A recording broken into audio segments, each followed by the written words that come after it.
एक बीमारी सर, वो बीमारी बता दीजिए, बहुत परेशान है।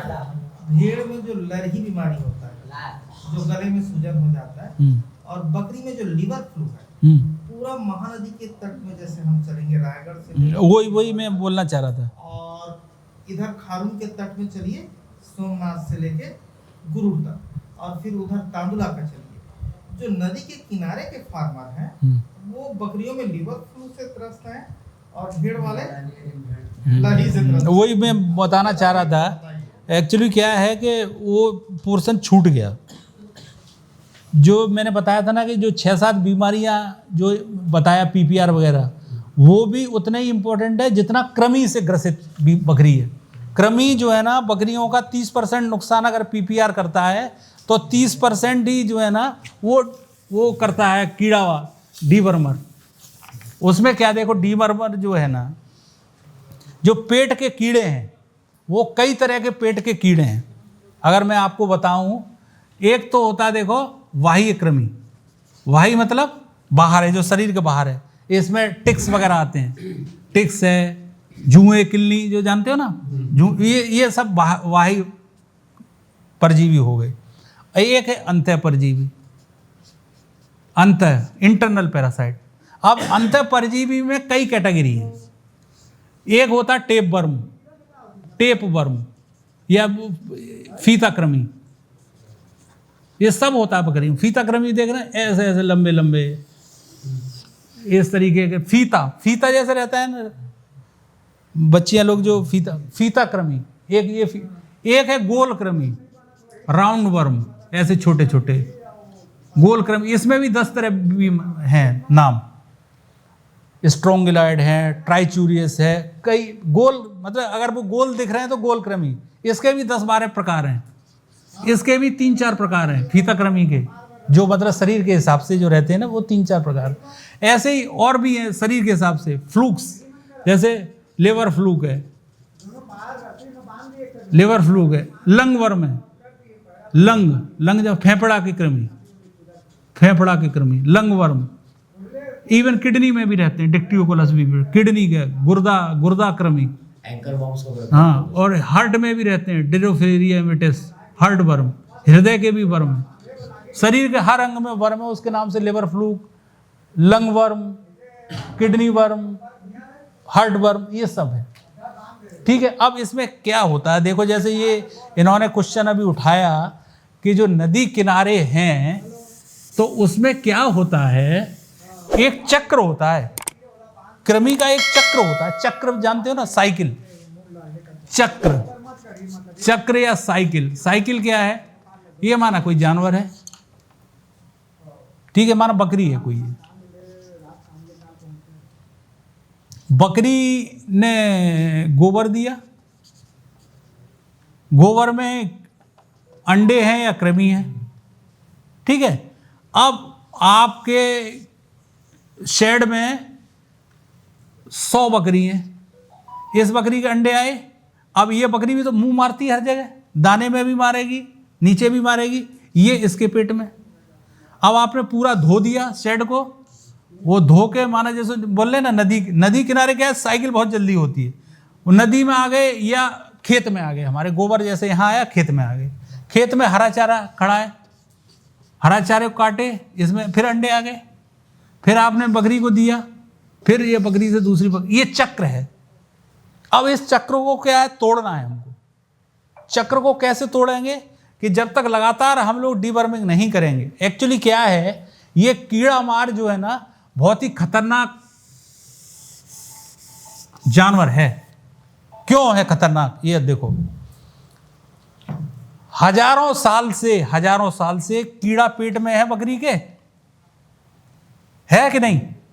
और कीड़े को मारने के लिए आदमी भी लगा हुआ है, दे रहा है उसको, कीड़ा मार दवाई दे रहा है, लगातार दे रहा है, कीड़ा मर नहीं रहा है तो अभी तक जिंदा है, मतलब कहीं ना कहीं से बचाव कर रहा है। तो ये कीड़ा इतने खतरनाक है कि जैसे ही आप दवाई बदलोगे, ये अपने में ऐसा कुछ लाते। अच्छा, आपके बंदूक लाए तो मैं भी उससे बड़ा बम लाता हूं, बचाता हूं। इधर से मारने की प्रक्रिया चल रही है, वो उधर से परजीवी जो अपने को बचाने की कोशिश कर रहा है। हाँ, मतलब वो पहले ऐसे ऐसे खाल से चूस रहा था, तुमने दवाई बदली तो वो बाल के अंदर घुस गया। वो कुछ ना कुछ ऐसा करेगा जिससे वो बचे। तो इसी को बोलते हैं प्रतिरोधक क्षमता।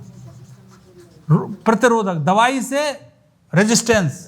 जैसे मलेरिया की दवाई चल रही है तो मच्छर तो नहीं मरा, मच्छर का वो भी नहीं मरा जो एक्चुअल बीमारी करता है, वो भी बदल रहा है, ये भी बदल रहा है। अब लेकिन अपने को काम चलाना है, तो काम चलाने के लिए क्या है कि इसमें एक कोई भी डीवर्मर जो कृमिनाशक है वो एक पूरे बकरी को परजीवी से मुक्त नहीं कर सकता है। समझ गए क्या बोल रहा हूँ? जैसे बाजार में कई तरह के डीवर्मर हैं, कम से कम 20 तरह के हैं। एल्बेंडाजोल, फेनबेंडाजोल और ऑक्सीक्लोजानाइड, हेक्सानाइड, आइवरमेक्टिन, ट्राइक्लाबेंडाजोल, वो तो हाँ, तो ये सब अलग अलग। एक्चुअली क्या है कि जो गोल कृमि को मारेगा तो वो हो सकता है वो फीता कृमि को नहीं मार पाए। तो जनरली क्या आपको जो मतलब कॉमर्शियल रूप से जो बकरी पालन कर रहे हैं, 3-4 तरीके के कॉम्बिनेशन के आपको डीवर्मर यूज करने चाहिए। जैसे कोई माना क्लोजेंटाल और ऑक्सीक्लोजानाइड का कॉम्बिनेशन है, कोई फेनबेंडाजोल और आइवरमेक्टिन का कॉम्बिनेशन है।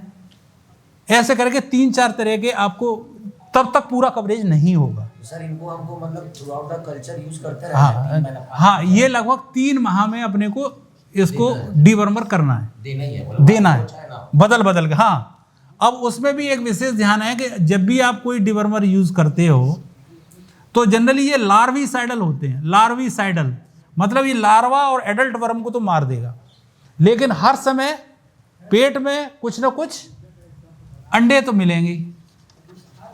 तो कोई भी डीवर्मर अंडे पे काम नहीं करता है। एगिसाइडल कोई नहीं है, एग को, अंडे को मारने वाला कोई नहीं। सब क्या करते हैं, लार्वा को मारेंगे या एडल्ट को मारेंगे।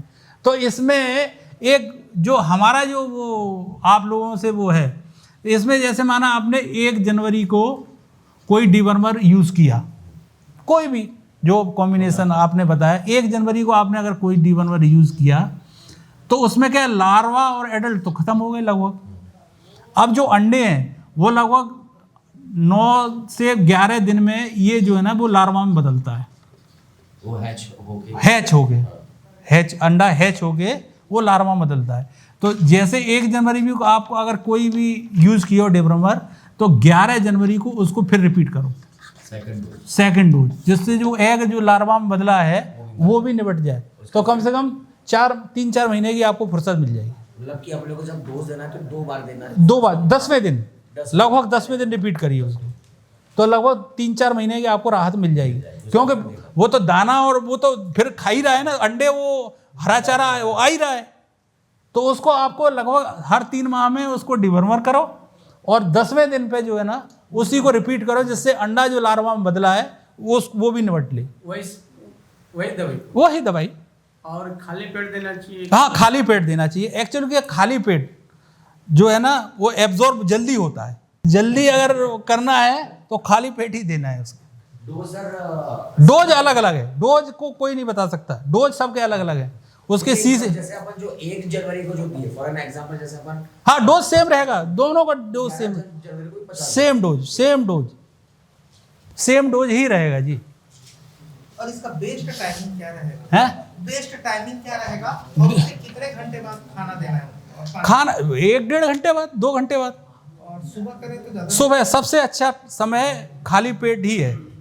क्योंकि देखो जो परिकल्पना है, जैसे शुगर बीमारी बोलते हैं खाली पेट सुबह करवाओ, तो मेन जो है खाली पेट जो है ना सुबह ही रहता है।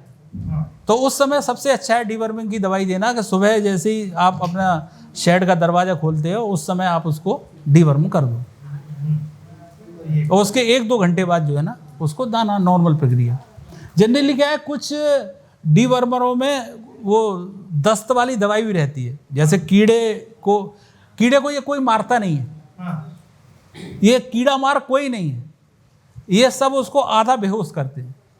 और उसमें साथ में जो वो है दस्तकारी दवाई, वो जैसे आ जाता है पेट में उसको बाहर करता है वो। तो जनरली क्या है, डीवर्मिंग के बाद में थोड़ा दस्त भी देखने को मिलेंगे बकरियों में, क्योंकि उसमें मिला रहता है, वो परगेटिव रहता है। वो जो अर्ध बेहोश हो या पूर्ण बेहोश जो पैरासाइट है उसको वो डाइजेस्टिव सिस्टम से बाहर कर दें। ये तो ज़्यादा घबराने की ज़रूरत नहीं है। अगर आपने कोई कृमिनाशक का उपयोग किया है, उसके बाद बकरियों में दस्त आ रहे हैं, तो वो नॉर्मल घटना है, घबराने वाली बात नहीं है। लेकिन डोज का विशेष ध्यान रखें, और ख़ास तौर से बच्चों में, क्योंकि कुछ जैसे क्लोजेंटाल है, अगर वो लगभग 3 गुना पहुंच गया, जैसे माना 2 ml देना था और 6 ml आपने बच्चों को दे दिया, तो हो सकता है अंधापन भी आ जाए बच्चों में। और कितने माह के बच्चे के ऊपर डिवर्मिंग करने? 3 माह से ऊपर, 3 माह से ऊपर के बच्चों को डिवर्म कर सकते हैं अपन, और फिर लगातार रेगुलरली ही करना है। अरे सर, जैसे हम आदमी के बच्चे में बैंडी सिरप चलाते हैं, जैसे क्रीमी हो गया बोलते हैं, जैसे हम लोग का, तो जो छोटे बच्चे रहते हैं उनमें जरूरत पड़ सकती है, बैंडी वगैरह पिला सकते हैं? नहीं, उसमें ज़रूरत नहीं पड़ती है, बिल्कुल नहीं।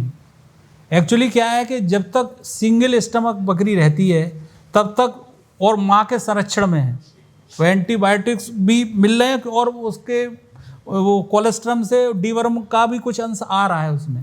हाँ, आप माँ का तो कर रहे हैं। हाँ, तो इसलिए वो 2 माह तक तो हम लोग सुरक्षित समझते हैं। और जितने भी टीकाकरण है और कृमिनाशक, वो लगभग 2.5 से 3 माह पे आपको स्टार्ट कर देना चाहिए।